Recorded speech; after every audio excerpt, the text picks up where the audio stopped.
Hey everybody, it's good to see you. Thanks for choosing this video to view. Hey, what we're doing today, we're talking about this Taurus 856 model, or model 856 38 Special, chambered at 38 Special. In a previous video, I did an overview of this pistol, and what we're doing in this video is we're going to take an initial trigger weight measurement, both single action and double action, and then we're going to take this gun apart. We're going to disassemble this gun fully, and we're going to polish some parts in there, and then reassemble it and get another trigger weight pull measurement, both single and double action, and see what kind of difference that makes. And we're going to kind of feel it and see what kind of difference it makes. Now, there's some things I did prior to this video just to kind of shorten it up. But anyway, so in order to remove this grip on this pistol, you have to drift this pin out of here. Right there, you just drift it out. That pin will come out, and then this grip will pull off. You just pull it down, kind of wiggle it a little bit, and then it'll come off. And then you can set that to the side. And I would suggest have a magnetic little bin here as well. And I've already removed 3 screws out of this side plate here. This front screw, be careful when you remove that. There is a plunger and a little spring in there, as you can see right here in this tray. So there is a plunger type, or there's a screw, there's a plunger, and then there's a spring in between there. So you want to make sure you don't lose that. And what that does, it provides resistance against the yoke to hold that yoke in and the cylinder in. Anyway, so you got this removed. Now we're going to remove this cylinder, and you press that forward, rotate this out, and as I said, I already removed that screw over there, and then you just slide this yoke out to the front here, and it'll come out. When you remove this, be careful. You got a plunger and you got a little spring right here as well. You don't want to lose that. You can let that come on out, and there it is. You can put that in your little bin, your magnetic bin, so you don't lose any of this stuff. And then, so this part is done for now. You set that to the side. Next, we want to remove the side plate. Now, this side plate is on there pretty good. One thing you don't want to do, the tendency, what we want to usually do is stick a screwdriver in there and pry this thing all the way around, and it'll just mark it up. And what you want to do is take a wooden, just off the hammer, the wooden handle, or maybe, you could use the wooden part of your screwdriver. I'm using a hammer, and you just want to tap this receiver, and this will start working its way up to pop off. And you just keep tapping, and it'll eventually come up. Just give it some time. There you go. You can see it's coming up right there. You're not hurting. There you go. And now that came off. So now you got that off, and we're going to set this right there. Okay. Now what we're doing, we're going to take all these working pieces out of here. Okay. So we're going to start here with the hand. And this hand, I'm going to try and let y'all see this, but I got to hold on to my stuff too. You can kind of push it out here a little bit, and then you can kind of finesse it to work it out.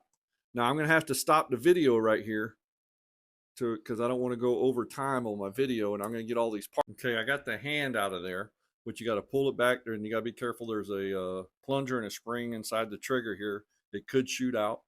Just put your finger over there when you're pulling out. Now what we've done is we've cocked the hammer all the way back, and we're going to remove this main spring. We're going to remove this trigger spring. In order to do that, it's got to be cocked back, and you'll just use a paper clip. You're going to stick the paper clip in that hole right there, and you're going to stick the paper clip in this hole right here. Okay? And what this is going to do is going to hold everything in place. There's one paper clip. Get another paper clip. We're going to put this one in here, and that's just going to hold it in place once we release the tension on this. To remove these 2 springs, you're going to make sure the paper clips stay in place, and you're going to hold the hammer, pull the trigger, and let the hammer go forward. As it goes forward, that tension is going to be released off that spring because that paper clip caught it, and then you can just pull your strut out and your main spring out, and you can set that off to the side, and then you can pull your trigger spring out as well, and you may have to use a punch to push it out over here on this side. Okay, and it's just a small punch. Kind of put your thumb over there to hold everything together, and you just kind of push that out, and then this trigger spring will come out as well. Next, we can remove this hammer here, and you just have to pull it back slightly to clear the frame, and then you can pull up. And the sear is contained in there with the pin. Just make sure that pin don't fall out, or that little spring underneath there as well.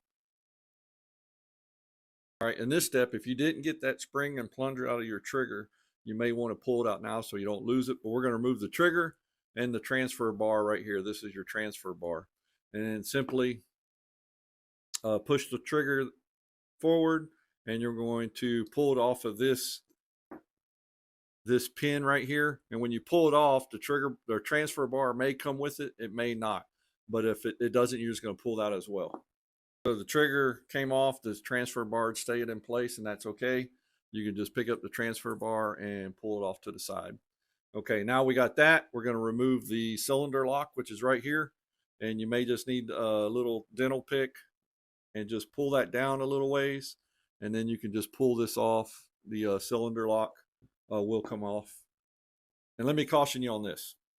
If you flip this over right now to let the cylinder lock fall out, be careful of the firing pin retaining pin right here, because that can just fall out, and then of course your firing pin's under spring tension. Not much, but just be careful, because that little pin, you lose that, you're gonna have to order another one. And then you just turn that over, and then the cylinder lock should come out. Got to finesse it a little bit sometimes. Okay, there's a couple other things you can remove here, but I don't need to remove them for the polishing. And that is this little pin right here, and you take a pair of tweezers or needle nose pliers and just pull that out.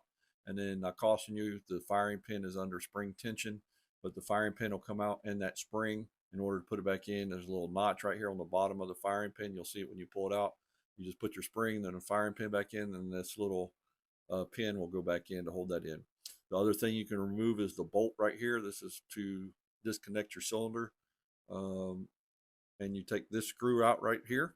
Once you take that screw out, this piece will come off. When that piece comes off, you can then just pull this bolt out.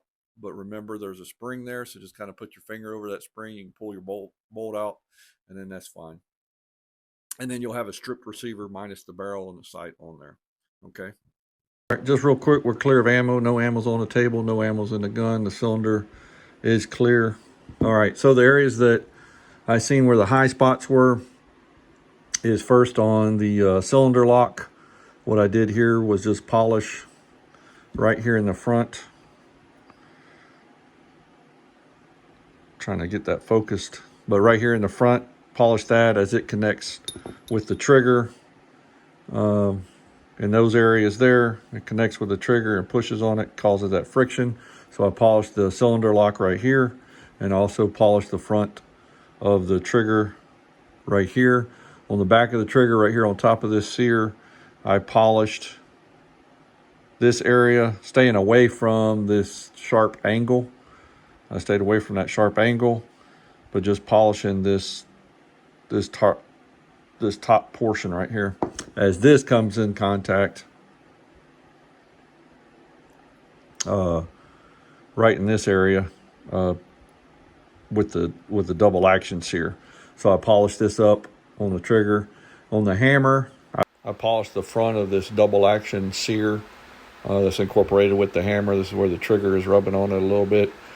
Polish that up, reduce that friction, just making it nice and smooth.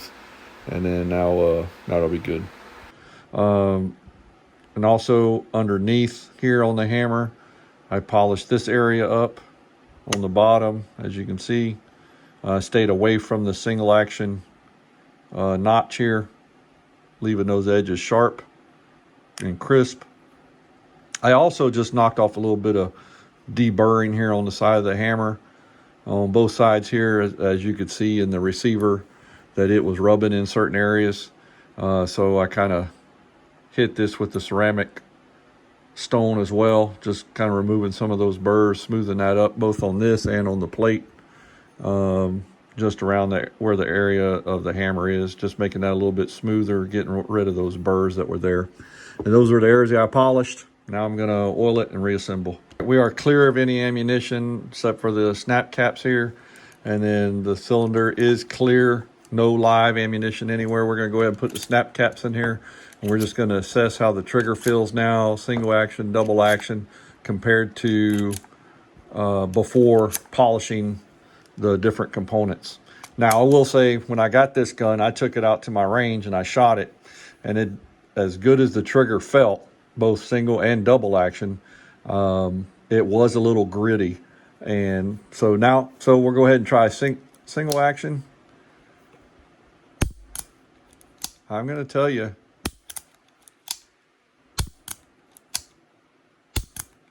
that you can feel a difference. Double action, you could feel the smoothness in it.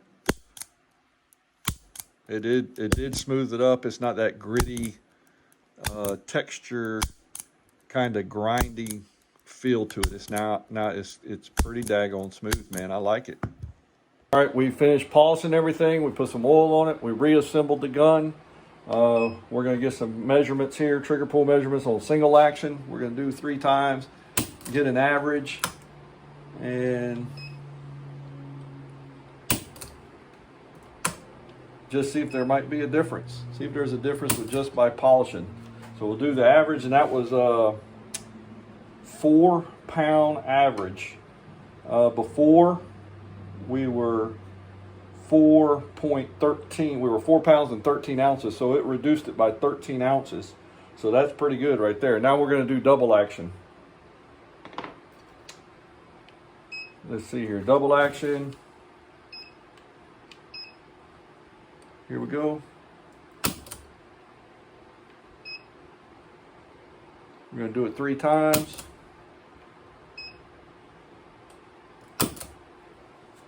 And get the average, and the average is 7 pounds, 11 ounces. 7 pounds, 11 ounces. That is a significant difference, as the double before the polishing was 10 pounds, 3 ounces. Now we're at 7 pounds, 11 ounces. Phenomenal.